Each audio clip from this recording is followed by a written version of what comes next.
Chapter 2. I resisted all the way, a new thing for me, and a circumstance which greatly strengthened the bad opinion Bessie and Miss Abbott were disposed to entertain of me.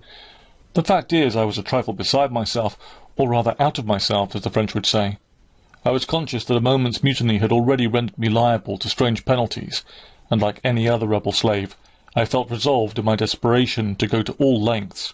"Hold her arms, Miss Abbott. She's like a mad cat." For shame, cried the lady's maid. "What shocking conduct, Miss Eyre, to strike a young gentleman, your benefactress's son, your young master." "Master? How is he my master? Am I a servant?" "No, you are less than a servant, for you do nothing for your keep. There, sit down and think over your wickedness." They had got me by this time into the apartment indicated by Mrs. Reed, and had thrust me upon a stool.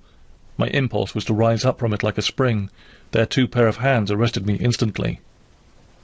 "If you don't sit still, you must be tied down," said Bessie. "Miss Abbott, lend me your garters. She would break mine directly." Miss Abbott turned to divest a stout leg of the necessary ligature. This preparation for bonds and the additional ignominy it inferred took a little of the excitement out of me. "Don't take them off," I cried.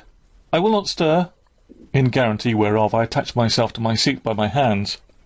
"Mind you don't," said Bessie, and when she had ascertained that I was really subsiding, she loosened her hold of me.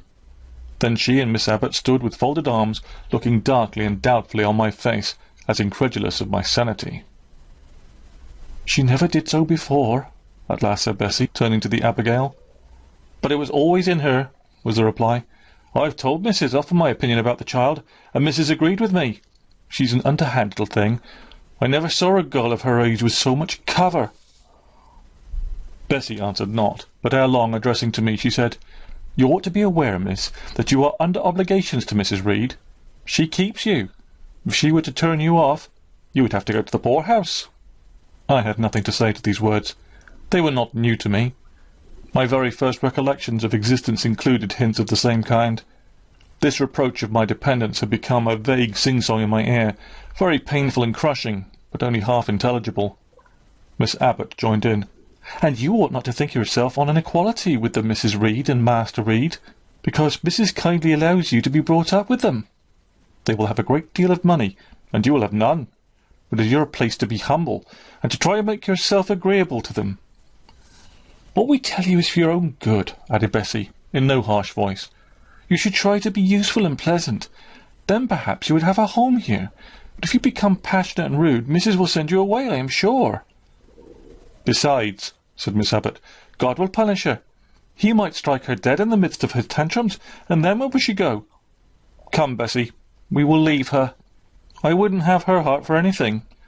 Say your prayers, Miss Eyre, when you're by yourself, for if you don't repent, something bad might be permitted to come down the chimney and fetch you away." They went, shutting the door and locking it behind them. The Red Room was a square chamber, very seldom slept in. I might say never, indeed, unless when a chance influx of visitors at Gateshead Hall rendered it necessary to turn to account all the accommodation it contained. Yet it was one of the largest and stateliest chambers in the mansion. A bed supported on massive pillars of mahogany, hung with curtains of deep red damask, stood out like a tabernacle in the centre. The two large windows, with their blinds always drawn down, were half shrouded in festoons and falls of similar drapery. The carpet was red. The table at the foot of the bed was covered in a crimson cloth. The walls were a soft fawn colour with a blush of pink in it. The wardrobe, the toilet table, the chairs were of darkly polished old mahogany. Out of these deep surrounding shades rose high and glared white the piled-up mattresses and pillows of the bed, spread with a snowy Marseille counterpane. Scarcely less prominent was an ample cushioned easy-chair near the head of the bed, also white, with a footstool before it, and looking, as I thought, like a pale throne. This room was chill because it seldom had a fire. It was silent because remote from the nursery and kitchen, solemn because it was known to be so seldom entered. The housemaid alone came here on Saturdays to wipe from the mirrors and the furniture a week's quiet dust, and Mrs. Reed herself, at far intervals, visited it to review the contents of a certain secret drawer in the wardrobe, where were stored divers parchments, her jewel casket, and a miniature of her deceased husband. And in those last words lies the secret of the Red Room, the spell which kept it so lonely in spite of its grandeur. Mr. Reed had been dead 9 years. It was in this chamber he breathed his last. Here he lay in state, hence his coffin was borne by the undertaker's men, and since that day a sense of dreary consecration had guarded it from frequent intrusion. My seat, to which Bessie and the bitter Miss Abbot had left me riveted, was a low ottoman near the marble chimney-piece. The bed rose before me. To my right hand there was the high dark wardrobe, with subdued broken reflections varying the gloss of its panels. To my left were the muffled windows. A great looking-glass between them repeated the vacant majesty of the bed and room. I was not quite sure whether they had locked the door, and when I dared move, I got up and went to see. Alas, yes. No jail was ever more secure. Returning, I had to cross before the looking-glass. My fascinated glance involuntarily explored the depth it revealed. All looked colder and darker in that visionary hollow than in reality, and the strange little figure there, gazing at me, with a white face and arms specking the gloom, and glittering eyes of fear moving where all else was still, had the effect of a real spirit. I thought it was like one of those tiny phantoms, half fairy, half imp, Bessie's evening stories represented as coming out of lone, ferny dells and moors, and appearing before the eyes of belated travellers. I returned to my stool. Superstition was with me at that moment, but it was not yet her hour for complete victory. My blood was still warm. The mood of the revolted slave was still bracing me with its bitter vigour. I had to stem a rapid rush of retrospective thought before I quailed to the dismal present. All John Reed's violent tyrannies, all his sister's proud indifference, all his mother's aversion, all the servants' partiality, turned up in my disturbed mind like a dark deposit in a turbid well. Why was I always suffering, always browbeaten, always accused, forever condemned? Why could I never please? Why was it useless to try to win anyone's favour? Georgiana, who had a spoiled temper, a very acrid spite, a captious and insolent carriage, was universally indulged. Her beauty, her pink cheeks and golden curls seemed to give delight to all who looked at her, and to purchase indemnity for her every fault. John no one thwarted, much less punished, though he twisted the necks of the pigeons, killed the little peachecks, set the dogs at the sheep, stripped the hothouse vines of their fruit, and broke the buds off the choicest plants in the conservatory. He called his mother old girl, too, sometimes reviled her for her dark skin, similar to his own, bluntly disregarded her wishes, not unfrequently tore and spoiled her silk attire, and he was still her own darling. I dared commit no fault. I strove to fulfil every duty, and I was termed naughty and tiresome, sullen and sneaking, from morning till noon, and from noon to night. My head still ached and bled with the blow and fall I had received. No one had reproved John for wantonly striking me, and because I had turned against him to avert farther irrational violence, I was loaded with general opprobrium. Unjust, unjust, said my reason, forced by the agonizing stimulus into precocious though transitory power, and resolve, equally wrought up, instigated some strange expedient to achieve escape from insupportable oppression, as running away, or, if that could not be effected, never eating or drinking more, and letting myself die. What a consternation of soul was mine that dreary afternoon! How all my brain was in tumult, and all my heart in insurrection! Yet in what darkness, what dense ignorance was the mental battle fought! I could not answer the ceaseless inward question, why I thus suffered. Now, at a distance of, I will not say how many years, I see it clearly. I was a discord at Gateshead Hall. I was like nobody there. I had nothing in harmony with Mrs. Reed, or her children, or her chosen vassalage. If they did not love me, in fact, as little did I love them. They were not bound to regard with affection a thing that could not sympathize with one among them, a heterogeneous thing, opposed to them in temperament, in capacity, in propensities, a useless thing, incapable of serving their interest or adding to their pleasure, a noxious thing, cherishing the germs of indignation at their treatment, of contempt of their judgment. I know that had I been a sanguine, brilliant, careless, exacting, handsome, romping child, though equally dependent and friendless, Mrs. Reed would have endured my presence more complacently. Her children would have entertained for me more of the cordiality of fellow-feeling. The servants would have been less prone to make me the scapegoat of the nursery. Daylight began to forsake the Red Room. It was past 4 o'clock, and the beclouded afternoon was tending to drear twilight.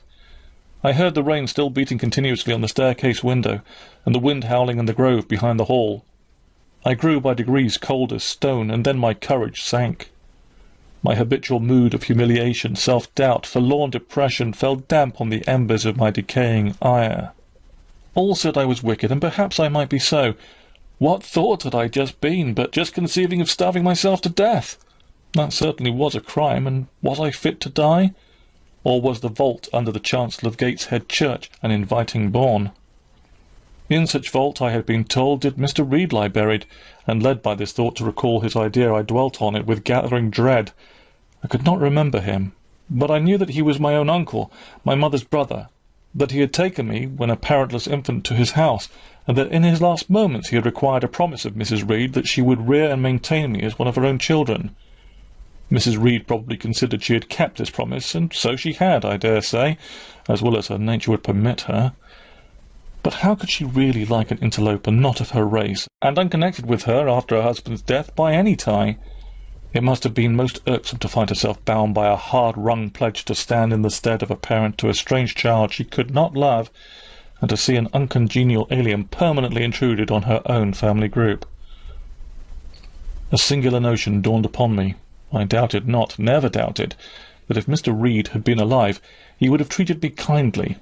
And now, as I sat looking at the white bed and overshadowed wall, occasionally also turning a fascinated eye towards the dimly gleaming mirror, I began to recall what I had heard of dead men, troubled in their graves by the violation of their last wishes, revisiting the earth to punish the perjured and avenge the oppressed, and I thought Mr. Reed's spirit, harassed by the wrongs of his sister's child, might quit its abode, whether in the church vault or in the unknown world of the departed, and rise before me in this chamber.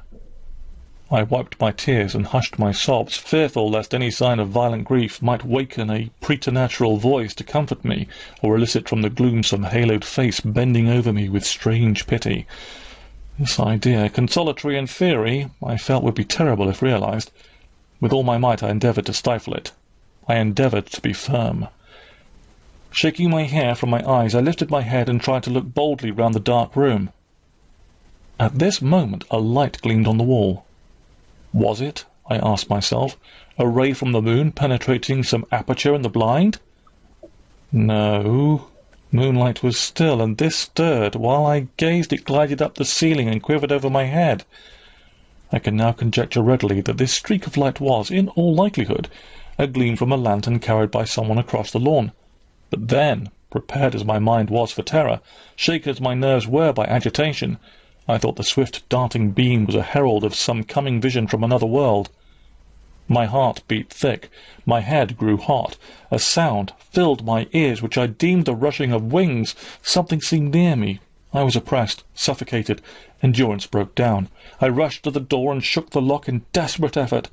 Steps came running along the outer passage, the key turned, Bessie and Abbot entered. "Miss Eyre, are you ill?" said Bessie. "What a dreadful noise! It went right through me," exclaimed Abbot. "Take me out! Let me go into the nursery!" was my cry. "What for? Are you hurt? Have you seen something?" again demanded Bessie.